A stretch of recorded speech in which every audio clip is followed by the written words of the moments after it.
जय हिंद दोस्तों। लेखपाल के लिए लगातार ईवीएस और डिजास्टर मैनेजमेंट की क्लासें चल रही थी। डिजास्टर मैनेजमेंट कंप्लीट कर दिया था। ईवीएस की ये तीसरी क्लास है। 2 वीडियो ऑलरेडी अपलोड हो चुके हैं चैनल के प्ले लिस्ट में, तो वो भी आप वीडियो देख लेना। इस वीडियो में हम लोग डिस्कस करेंगे पिरामिड और पूरा जैव विविधता। पूरे जैव विविधता में जितने भी इम्पोर्टेंट पॉइंट्स बनते हैं, चाहे वो लेकर के आपके जैव विविधता के प्रकार को लेकर के हो कि जैव विविधता के कितने प्रकार होते हैं, सम्मेलन, हॉटस्पॉट, संरक्षण और मापन, सब कुछ यहाँ पे हम लोग क्लियर करेंगे इसी वीडियो में। तो पूरा वीडियो अच्छे से आप लोग देखिएगा। नोट्स बनाने की ज़रूरत नहीं पड़ेगी, पीडीएफ हम आप लोगों को उपलब्ध करवा देंगे। तो चलिए डायरेक्ट हम लोग सीधे क्लास आज की शुरू करते हैं। चलिए सबसे पहले आप लोगों को बता दें कि इस तरीके से हमने इन चीज़ों को कवर किया है। पूरा आपदा प्रबंधन हमने कंप्लीट कर दिया है। 4 वीडियो में इसको कंप्लीट किया था। अब हम लोगों ने पर्यावरण पारिस्थितिकी चालू किया था, जिसमें 2 क्लासें हम यहाँ पे कर चुके हैं। तो class number 1, class number 2 complete हो चुकी है। आज ये क्लास नंबर 3 होगी, ठीक है? क्लास नंबर 3 इसको भी हम लोग कंप्लीट कर देंगे। इसके बाद आपको बताएं, हमने लगभग 3 वीडियो ईवीएस के अपलोड कर रखे हैं, वो भी किसके लिए? यूपीएसआई, कांस्टेबल और होमगार्ड के लिए। कंटेंट वही रहता है, बहुत अच्छे से उसमें समझाया गया है, शॉर्ट में समझाया गया है, लेकिन आपको जो नोट्स मिलेंगे वो काफ़ी डेप्थ में मिलेंगे। तो वो भी 3 वीडियो इस क्लास के बाद हम अटैच कर देंगे इसी में अटैच कर देंगे। तो वो वीडियो जब आप देखेंगे तो वन्यजीव संरक्षण, प्रदूषण, जलवायु, राष्ट्रीय पर्यावरण कानून, ये सारे टॉपिक उसमें कंप्लीट हो जाएंगे, ठीक है? तो वो वीडियो हम इस वीडियो के बाद प्लेलिस्ट में ऐड कर देंगे, तो वो वीडियो भी आप लोग देख लीजिएगा। नोट्स हम सबका एक साथ लगवा दे रहे हैं। तो इसी संडे के पहले पहले आपकी पूरी ये आपदा प्रबंधन प्लस पर्यावरण पारिस्थितिकी कंप्लीट होकर के ये भी बुकलेट तैयार हो जाएगी, ठीक है? चलिए आगे अब हम लोग क्लास करते हैं। देखते हैं सबसे पहले हम लोग पिरामिड के बारे में, क्योंकि पिरामिड वाला क्वेश्चन ये रह गया था सेगमेंट, इसके बाद हमें जैव विविधता पढ़नी थी। तो देखिए, जब हम लोग पिरामिड की बात करते हैं तो हमें ये चीज़ें अच्छे से पता होना चाहिए कि पिरामिड एक्चुअली में होता क्या है। तो किसी भी पारिस्थितिकी तंत्र में विभिन्न पोषक स्तरों पर मौजूद जीवों की संख्या एवं जय भार और ऊर्जा का ग्राफीन निरूपण ही पिरामिड कहलाता है। ये 3 टाइप का हम लोग इसको पढ़ते हैं। ये बात आपको पता होनी चाहिए कि पिरामिड भी 3 टाइप का होता है। एक तो संख्या का होता है, दूसरा वेट का होता है जीवों के, तीसरा उसकी ऊर्जा का होता है। तो 3 टाइप के पिरामिड आपको पढ़ने होते हैं, ठीक है? अच्छा, जितने लोग भी चैनल पे नए हैं वो चैनल को सब्सक्राइब करके रख लीजिएगा, वरना वीडियो खो जाएगी, फिर आप परेशान होंगे कि किस तरीके से चीज़ों को हमें कवर करना था। तो जितने हम नए वीडियो बनाते हैं उनका नोटिफिकेशन भी आपको मिलता है और चीज़ें आपको अच्छे से पता भी चलती हैं। चलिए, तो 3 टाइप का हमने पिरामिड देखा। अब हमारा जो पहला टाइप था पिरामिड का, वो था पिरामिड ऑफ नंबर। इसको पढ़ेंगे, फिर इसको पढ़ेंगे, फिर इसको पढ़ेंगे। बस ये 3 टाइप के जब पिरामिडों की आप संख्या बनाना सीख लेते हैं तो पिरामिड कंप्लीट हो जाता है। और निश्चित तौर पे आप मान के चलो कि एक क्वेश्चन पिरामिड से आपसे पूछता है।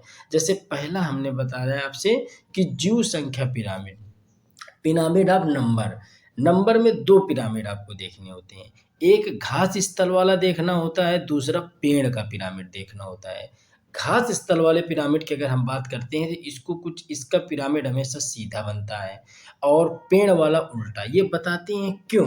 तो देखो, जो घास स्थल वाला पिरामिड होता है ये सीधा इसलिए बनता है कि आप देख रहे होंगे कि जब सबसे नीचे जो उत्पादक होंगे घास में, वो कितने होंगे? ये नंबर है ना, संख्या के आधार पे हम इसको काउंट कर रहे हैं। तो ये बताओ, जब ज़मीन पे घास लगी होगी तो घास अधिक होगी, उनको प्रथम प्रकार के उत्पादक खाने वालों की संख्या ज़्यादा होगी। तो घास अधिक होगी, उनकी संख्या ज़्यादा होगी उनके खाने वालों की अपेक्षा। फिर जब पहला उत्पादक उनको खाएगा, फिर सेकंड उत्पादक फर्स्ट को खाएगा, थर्ड उत्पादक सेकंड को खाएगा और फोर्थ जो सर्वोच्च उत्पादक होगा वो थर्ड को खाएगा। तो इस लेवल से उनकी संख्या कम होती चली जाएगी। जब फर्स्ट उत्पादक जब घास को खाएगा तो उसकी संख्या कम होगी और सेकंड वाले जब फर्स्ट को खाएंगे तो उनकी संख्या और कम होगी। इस तरीके से देखते चले जाएंगे, जब फोर्थ वाला आएगा वो उनकी संख्या और भी कम होगी। तो ये संख्या पे यहाँ पे जो पिरामिड बनेगा, तो सबसे नीचे वाला जो होगा सर्वाधिक होगा, फिर कम, फिर कम, फिर कम, कम, कम, इस तरीके। तो सबसे ज़्यादा संख्या किसकी होगी? उत्पादकों की घास की होगी। तो ये हो जाएगा सीधा। अब उल्टा किसका बनता है? तो जीव संख्या में, याद रखना पॉइंट हमें पकड़ना है कि हम लोग जीव संख्या की बात कर रहे हैं।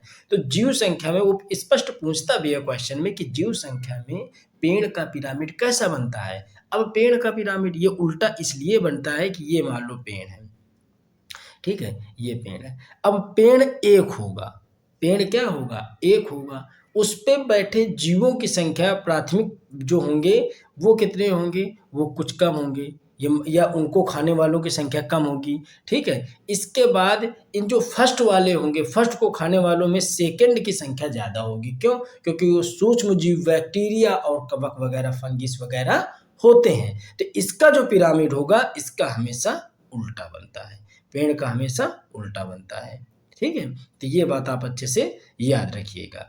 चलिए आगे हम लोग देखते हैं जीव भार और ऊर्जा पिरामिड। अब हम लोग ऊर्जा पिरामिड देखते हैं, जीव भार का और ऊर्जा का पिरामिड देखेंगे। तो पहले हम लोग जीव भार का, ऊपर संख्या वाला देखा है, कहने का मतलब ये वाले हैं, 3 पिरामिड है ना हमारे पास, ये वाला पहले संख्या वाला देखा, अब जीव भार वाला देखेंगे, फिर ऊर्जा का देखेंगे। तो जीव भार वाला हम लोग देखते हैं। तो जीव भार वाले पिरामिड की जब बात करते हैं तो ये है जीव भार वाला। अब ये वजन को बताता है, ठीक है। अब देखो, तो इसमें भी हमको बिल्कुल वैसे ही पढ़ना है, पहले घास वाला पढ़ना है, ठीक है, फिर जलीय तंत्र वाला पढ़ना है। तो जो घास वाला होगा वो पिरामिड हमेशा सीधा बनेगा। अब इसमें वजन की बात दिखाई जा रही है, उत्पादन का भार सबसे ज़्यादा होगा। ये पिरामिड आप देख लो, जो उत्पादक होंगे इनका वेट सबसे ज़्यादा होगा, इनका वेट सबसे ज़्यादा होगा। फिर इनको खाने वाले जो होंगे फर्स्ट उत्पादक, उनका इनसे कम होगा, फिर इनसे कम इनका होगा, फिर इनसे कम इनका होगा, फिर इनसे कम इसका होगा। ये चीज़ यहाँ पे दिखाई गई है, ठीक है। तो बिल्कुल इसका भी पिरामिड कैसा बनेगा? सीधा बनेगा। जलीय तंत्र में सागर, तालाब, महासागर का जो पिरामिड बनता है वो हमेशा उल्टा बनता है। क्यों?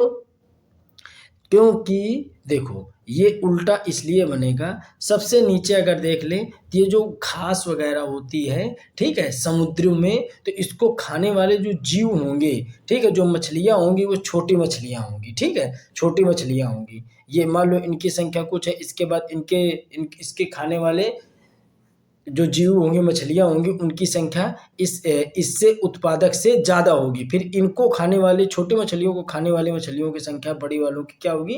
ज़्यादा होगी। फिर उनसे ज़्यादा होगी। जो लास्ट में जो मछलियाँ होती हैं वो बड़ी वाली आती हैं, जैसे व्हेल वगैरह आती हैं, ठीक है। तो वजन के अकॉर्डिंग उनकी संख्या क्या होगी? वजन के अकॉर्डिंग उनकी संख्या ज़्यादा होगी, वजन पे ज़्यादा होगी, ठीक है। तो इसका जो पिरामिड बनता है वो भी उल्टा बनता है, ठीक है। अब हम लोग ऊर्जा वाला देख रहे थे, तो ऊर्जा वाला देख लो। तो ऊर्जा वाले में सीधा सा एक संचित ऊर्जा का पिरामिड, और वो भी उसका सीधा बनता है। हमने क्योंकि पढ़ रखा है, चूँकि लिंडमैन का 10% का नियम पढ़ रखा है कि अगर उत्पादक मान लीजिए 1000 किलो कैलोरी है और उसको प्राथमिक उपभोक्ता ने खाया, तो उसका 10%, इसका 10% है, इसका 10% निकालेंगे तो 100 कैलोरी मिलेगा। फिर जब इसको द्वितीयक खाएगा तो फिर इसका 10% निकालेंगे तो उसको 10 कैलोरी मिलेगा। जब इसको तृतीयक खाएगा तो फिर 10% का निकालेंगे तो 1 कैलोरी लास्ट वाले की मिलेगी। तो ये 10% ऊर्जा का नियम लागू होता है। तो कहने का मतलब है कि ये भी पिरामिड सीधा बनेगा। अब हमको सिर्फ 2 चीज़ें याद करनी है। क्या याद करनी है? तो हमको 2 चीज़ें याद करनी है कि जब हम लोग पिरामिड पढ़ते हैं तो पिरामिड में हमेशा एक बात याद रखनी है कि पिरामिड में चाहे जीव भार का पिरामिड हो, संख्या का पिरामिड हो, चाहे जीव भार का पिरामिड हो, तो जो संख्या में पढ़ते हैं तो जो पेड़ वाला पिरामिड है वो हमेशा उल्टा बनता है। पेड़ वाला पिरामिड कैसा बनता है? तो पेड़ वाला पिरामिड हमेशा, इसमें पेड़ वाला पिरामिड कैसा बना है? तो पेड़ वाला पिरामिड उल्टा बना है। और जब हम इसको पढ़ते हैं किसमें? जीव भार में, तो जीव भार में जो तालाब है या सागर है या महासागर है, इसका भी पिरामिड हमेशा उल्टा बनता है। तो 2 पिरामिड हमेशा उल्टा बनेंगे, एक उल्टा बनेगा पेड़ का, दूसरा उल्टा बनेगा तालाब का। बस इतना हमको याद रखना था। ये चीज़ें हमारे अच्छे से समझ में आ रही होंगी। चलिए अब हम लोग देखने वाले हैं पिरामिड के बाद जैव विविधता। हम लोग अब देखने वाले हैं जैव विविधता यानी बायोडायवर्सिटी के बारे में। तो बायोडायवर्सिटी बिल्कुल हम लोग परिभाषा से वैसे भी देखते हैं तो पृथ्वी पर मौजूद जीवों, पेड़ पौधों, पशु पक्षियों की विविधता भी पारिस्थितिकी तंत्र है और जीवों में विभिन्नता और उनके विभिन्न प्रकार ही विविधता कहलाती है। जैसे कि विविधता का सीधा अर्थ है जीवन की विविधता, यानी कि किसी निश्चित क्षेत्र में, चाहे वो झील हो, सागर हो, पृथ्वी हो, पर पाए जाने वाले विभिन्न प्रकार के, चाहे पौधे हों, जैसे पौधा फ्लोरा होता है, जीव जंतु यानी फोना आदि सूक्ष्म जीवों की किस्मों एवं उनकी संख्या को हमेशा प्रदर्शित करती है विविधता। ये चीज समझ ली। अब वाल्टर जी रोजेन ने सर्वप्रथम विविधता शब्द का प्रयोग किया था 1992 में जब पृथ्वी सम्मेलन में। ठीक है, तो ये हमने समझ लिया विविधता के बारे में। अब ये प्रकार 3 प्रकार के होते हैं, अनुवांशिक, प्रजाति और पारिस्थितिकी तंत्र। आपकी कभी परिभाषा विविधता की पूछता नहीं है, बस वो ये जरूर पूछता है कि विविधता जैसे कितने प्रकार की होती है, फिर क्वेश्चन देता है उसी से। विविधता 3 प्रकार की, अनुवांशिक, पारिस्थितिकी और प्रजाति। अब हम लोग एक एक यहाँ पे विविधता को अच्छे से समझेंगे। जैसे हमने सबसे पहले समझ लिया अनुवांशिकी जैव विविधता क्या होती है, तो एक ही प्रजाति में पाए जाने वाले जीन संबंधी विविधता ही अनुवांशिकी जैव विविधता कहलाती है। अनुवांशिकी जैव विविधता कहलाती है। ठीक है, ये बात आपने अच्छे से समझा कि एक ही प्रजाति में पाए जाने वाले जीन संबंधी विविधता। अब देखो, इसमें आपने एक चीज और देखा होगा कि जीन तो एक ही है। जैसे हम लोग देखते हैं मनुष्य का जीन एक ही होता है, लेकिन उनमें आप लोग देखते होंगे कई प्रकार के व्यक्ति दिखाई देते हैं, कई टाइप के व्यक्ति दिखाई देते हैं। ठीक है, तो यही है अनुवांशिकी। प्रजाति जैव विविधता, विभिन्न जातियों के मध्य पाई जाने वाली विविधता प्रजाति। और प्रजातियों में सबसे ज्यादा इंपॉर्टेंट चीज ये निकल के आती है, यही क्वेश्चन आपसे पूछता है, इसको मार्क करिएगा कि विषुवत रेखीय वर्षावन को जैव विविधता हॉटस्पॉट कहा जाता है, क्योंकि यहाँ विश्व का सर्वाधिक जैव विविधता वाला पारिस्थितिकी तंत्र उपलब्ध होता है। सर्वाधिक जैव विविधता भूमध्य रेखीय प्रदेश में और विषुवत रेखीय सदाबहार वनों में पाई जाती है। यहाँ से ये क्वेश्चन आपका निकल के आता है और इसको बच्चे हमेशा गलत करते हैं, तो इसको आप नोट कर लीजिएगा। पारिस्थितिकी तंत्र जैव विविधता। अब पारिस्थितिकी तंत्र की जैव विविधता क्या होती है? यह एक क्षेत्र की विविधता या परितंत्र के आधार पर पाई जाने वाली विविधता है। सामुदायिक जैव विविधता ज्यादा उत्पादक एवं स्थित परितंत्र का निर्माण करती है, जो कि प्राकृतिक पर्यावरण के स्वस्थ एवं संतुलित बनाए रखने में सहायक होती है। आपको जैव विविधता के प्रकार में आपको फोकस कहाँ करना था, तो आपको फोकस सिर्फ और सिर्फ करना था कि जैव विविधता सर्वाधिक कहाँ पाई जाती है। तो जैव विविधता भूमध्य रेखीय प्रदेश और विषुवत रेखीय सदाबहार वनों में सर्वाधिक पाई जाती है। विषुवत रेखीय वनों को जैव विविधता हॉटस्पॉट कहा जाता है विश्व का। ठीक है, ये आपको फोकस करना था इसके प्रकार में, क्योंकि यहाँ से क्वेश्चन आपसे पूछता है। हाँ, ये बैच रिलेटेड जानकारी है, तो हमने आपको ऊपर समझा भी दिया है। टोटल 80 नंबर की तैयारी हम आप लोगों की करवाएंगे, जिसमें से 10 नंबर की हिंदी और 10 नंबर की DI, ये हम आप लोगों को नहीं करवाएंगे। बाकी की 80 नंबर की तैयारी करवाएंगे। 4 बुकलेटें हैं, PDF फॉर्म में आप लोगों को उपलब्ध होंगी। ये पूरा नंबर दिया है, ठीक है। आप इससे व्हाट्सएप में डिटेल ले सकते हैं या डायरेक्ट आप GS रिव्यू का एप्लीकेशन डाउनलोड करिएगा। डिस्क्रिप्शन में कमेंट में हम लिंक लगाएंगे, वहाँ से भी आप कर लीजिएगा, या GS रिव्यू एप्लीकेशन आप सर्च करेंगे तो भी आ जाएगा, वहाँ पे डिटेल। अच्छा, एक चीज़ और है, आप लोग डिटेल जरूर पढ़ के बैच ज्वाइन करिएगा। ठीक है, डिटेल पढ़ करके ही बैच ज्वाइन करिएगा। बाद में जो आप लोग नौटंकी करते हैं, ये सब नहीं हो पाएगा, तो आप लोग अच्छे से पहले डिटेल पढ़िएगा, इसके बाद बैच ज्वाइन करिएगा। अभी ये वाला पोर्शन कंप्लीट हो चुका है, इसमें पर्यावरण पारिस्थितिकी में बताया कि इसी संडे कंप्लीट हो जाएगा। इस बुकलेट में आपका ग्राम समाज, एक ग्राम समाज बाकी है, और इसमें एक टॉपिक और है, वो बाकी ये भी कंप्लीट हो गया है। इसमें हिस्ट्री कंप्लीट कर दी, ज्योग्राफी कंप्लीट कर दी, इकोनॉमी कंप्लीट कर दी, पॉलिटी कंप्लीट कर दी। ठीक है, इस तरीके से इसको भी कंप्लीट। अब कंप्यूटर आपका बचेगा, यानी कि लास्ट मार्च तक उम्मीद है कि आपका पूरे चालू बुकलेटें कंप्लीट हो जाएंगे। क्लासें वगैरह जो हैं वो आपकी यूट्यूब में चलती रहेंगी धीरे धीरे। बाकी आपका नोट्स कंप्लीट होकर के पड़ जाएगा, ताकि आप दिन बढ़िया अच्छे से उन चीज़ों को कंप्लीट करते हुए अपनी तैयारी को आगे बढ़ाते रहें। चलिए, ये बैच रिलेटेड जानकारी थी, आप आराम से बैच ज्वाइन कर सकते हैं। चलिए, अब जैव विविधता से रिलेटेड कुछ महत्वपूर्ण पॉइंट हैं, जैसे सर्वाधिक जैव विविधता कहाँ पाई जाती है, तो उष्णकटिबंधीय वर्षा वनों में। सर्वाधिक जैव विविधता पाई जाती है विषुवत रेखीय क्षेत्र में। ठीक है, अब विश्व में सर्वाधिक जैव विविधता वन कौन सा है? तो अमेजन बेसिन है दक्षिण अमेरिका का। भारत में कौन है? तो शांत घाटी केरल का है। जैव विविधता दिवस 22 मई को मनाया जाता है 2001 से पहले, लेकिन 2001 से अब मनाना चालू हुआ है 22 मई को, लेकिन 2001 से पहले इसको 29 दिसंबर को मनाया जाता था। कब? 29 दिसंबर को मनाया जाता था। तो ये जो इम्पोर्टेंट फैक्ट आपके लिए हैं तो इसको याद रखिएगा। इनमें आपको बता दें ये डायरेक्ट क्वेश्चन यहाँ से ये निकल के आए हैं, तो इनको बिल्कुल आप गांठ बांध लीजिएगा। चलिए, अब जैव विविधता से रिलेटेड जितने प्रोटोकॉल हैं, तो देखो जैव विविधता से रिलेटेड आपको 4 प्रोटोकॉल पढ़ने होते हैं।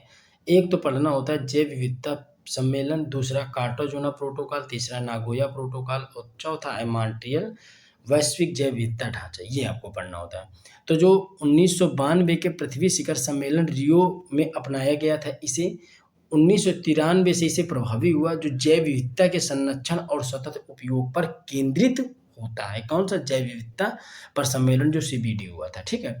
कार्टाजोना प्रोटोकॉल क्या है? तो कार्टाजोना 2000 में अपनाया गया, 2000 में। और CBD वाला कब अपनाया गया? 1992 में पृथ्वी शिखर सम्मेलन में। और कार्टाजोना 2000 में अपनाया गया और 2003 में इसको लागू किया गया। यह आनुवांशिक रूप से संशोधित जीवों से होने वाले संभावित जोखिमों से जैव विविधता की रक्षा करता है। ठीक है। नागोया प्रोटोकॉल क्या है? तो नागोया प्रोटोकॉल सन 2010 में अपनाया गया और 2014 में ये लागू हुआ। यह आनुवांशिक संसाधनों को उपयोग से प्राप्त लाभों के निष्पक्ष बंटवारे पर केंद्रित होता है। इसी तरीके मॉन्ट्रियल की अगर बात कर लें तो 2022 में अपनाई गई नई वैश्विक रणनीति थी, जिसका उद्देश्य 2030 तक जैव विविधता को नुकसान से रोकना था। अब देखो इसमें सब में 2 चीजें कॉमन है। लागू कब हुआ, मतलब अपनाया कब गया, और ये प्रभावी कब हुआ।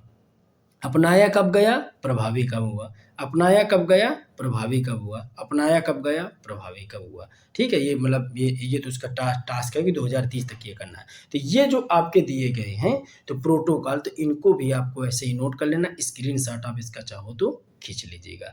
चलो जैव विविधता के हॉट स्पॉट देख लेते हैं। तो जो ये है जैव विविधता के hot spot, total 4 hot spot क्षेत्र हैं इसके, मतलब सेंसिटिव या संवेदनशील क्षेत्र हैं।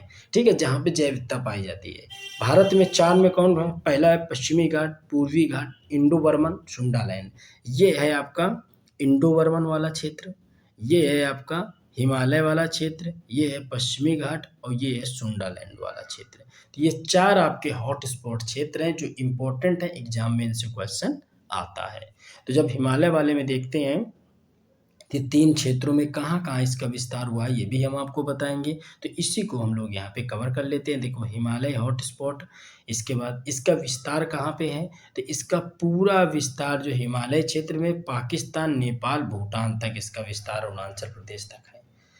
यह दुनिया के सबसे ऊंची चोटियों और अनोखे पारिस्थितिकी तंत्र के लिए जाना जाता है। इसमें हिम तेंदुआ, लाल पांडा और कस्तूरी मृग जैसे जीव भी संरक्षण में रहते हैं। पश्चिमी घाट की अगर बात कर लेते हैं तो इसका विस्तार भारत के पश्चिमी तट के समानांतर गुजरने वाली रेखा, जैसे गुजरात से लेकर के तमिलनाडु तक, ये जो पश्चिमी घाट है, ये देख रहे हो आप, ये पश्चिमी घाट है, ये वाला, इसकी हम लोग बात कर रहे हैं। तो ये जो पश्चिमी घाट है हमारा, तो पश्चिमी घाट में हमने बताया विस्तार गुजरात से तमिलनाडु तक। महत्व, इसे यूनेस्को के विश्व धरोहर स्थल का भी दर्जा प्राप्त है। यह मानसून की भारी वर्षा होती है यहाँ पे। ठीक है। जीव में तो लायन टेल्ड मकॉक पाया जाता है, नीलगिरी तहर पाया जाता है और विभिन्न प्रकार के उभयचर भी इसमें यहाँ पे पाए जाते हैं। भारत बर्मा और सुंडालैंड वाला, तो भारत बर्मा में इसमें आप लोगों को असम और अंडमान को छोड़ करके शामिल किया गया, उत्तरी पूर्वी भारत में। यह अपनी पक्षी प्रजातियों और ताजे पानी के कछुओं के लिए प्रसिद्ध है। और सुंडालैंड इसमें भारत का निकोबार द्वीप, अंडमान निकोबार जो वाला क्षेत्र है वो आता है। समुद्री जैव विविधता और प्रवाल भित्तियों के लिए काफी जाना जाता है। तो ये जो आप सुंडालैंड वाला देख रहे हो, ये सुंडालैंड वाला, तो ये सुंडालैंड वाला जो है ये अंडमान निकोबार वाले ही क्षेत्र में स्थित है। और इसमें हमने आपको बताया ये वाला, ये देखो, तो इसमें 2 राज्यों को सिर्फ आपको ड्रॉप करना है। तो 2 राज्य कौन कौन से हैं? तो 2 राज्य हैं असम और अंडमान। अगर असम और अंडमान निकोबार को छोड़ दें इस वाले में, इंडो बर्मन में असम और अंडमान को, तो ये पूरा जो क्षेत्र आता है ये इंडो बर्मन के अंतर्गत आता है। ठीक है, तो इन चीज़ों को मैप में आप पढ़ेंगे तो और अच्छे से चीज़ें कवर हो जाएंगी और इसको हम इसी तरीके से मैप में भी लगवा देंगे। अब जैव विविधता के जब संरक्षण की बात करते हैं तो जैव विविधता के संरक्षण में भी दो चीज़ें निकल के आती हैं और यहाँ से भी क्वेश्चन निकल के आता है। वहाँ तो जैव विविधता के क्षेत्र जो 4 हमने बताए तो उनको तो आपको ध्यान रखना है। अब यहाँ पे ये निकल के आता है कि जैव विविधता के जो संरक्षण के क्षेत्र थे इन सीटू और एक्स सीटू, स्वस्थाने और बाह्यस्थाने, इनके डायरेक्ट उदाहरण आपसे पूछता है। बस आपको रटना क्या है, इनके उदाहरण आपसे पूछता है कि निम्नलिखित में से कौन सा इन सीटू का उदाहरण नहीं है। ठीक है, तो इन सीटू में बायोस्फीयर रिजर्व, राष्ट्रीय पार्क, वन्यजीव अभ्यारण्य, पवित्र उपवन, रामसर स्थल है। और बाय एक्स सीटू में वनस्पति उद्यान, जंतु पार्क, ऊतक, बीज बैंक और क्रायो बैंक आते हैं। तो आपको इनके डायरेक्ट उदाहरण ही याद करने हैं और इसमें कुछ नहीं आता है। हम आप लोगों को बता रहे हैं कि आप कुछ मत करिएगा कि नोट्स कैसा है, क्लास किस लेवल की चल रही है। आप जितने चैप्टर हमसे पढ़े हो, चाहे आप डिजास्टर मैनेजमेंट के पढ़े हो और चाहे इसके पढ़े हो, आपने जितना हमसे पढ़ रखा है, बस आप कुछ मत करिएगा। उतना पढ़ने के बाद आप सीधे से जाकर के practice set model paper PYQ लगाइए। दावा है इस बात का कि आप 99% क्वेश्चनों को सही कर रहे होंगे। ठीक है, कंटेंट सिर्फ एग्जाम ओरिएंटेड होता है, बाकी पढ़ने के लिए तो बहुत सारी बुकें भी उपलब्ध हैं। अब देखो जैव विविधता के मापन में क्या क्या आते हैं, तो इसके मापन में 3 चीज़ें आती हैं। अब ये होता क्या है, तो पारिस्थितिकी तंत्र में जैव विविधता के मापने के लिए RH विटेकर के 3 मुख्य स्तर बताए हैं। तो ये 3 जो स्तर हैं वो कौन है, तो अल्फा विविधता, बीटा विविधता, गामा विविधता।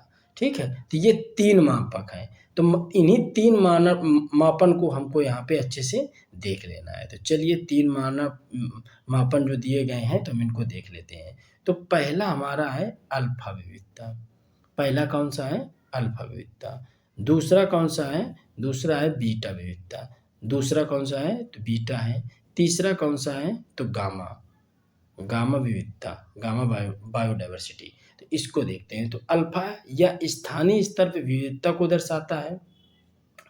ठीक है, यह किसी एक विशेष समुदाय या पारिस्थितिकी तंत्र, एक छोटा सा जंगल या तालाब के भी भीतर मौजूद प्रजातियों को कुल संख्या को दर्शाता है।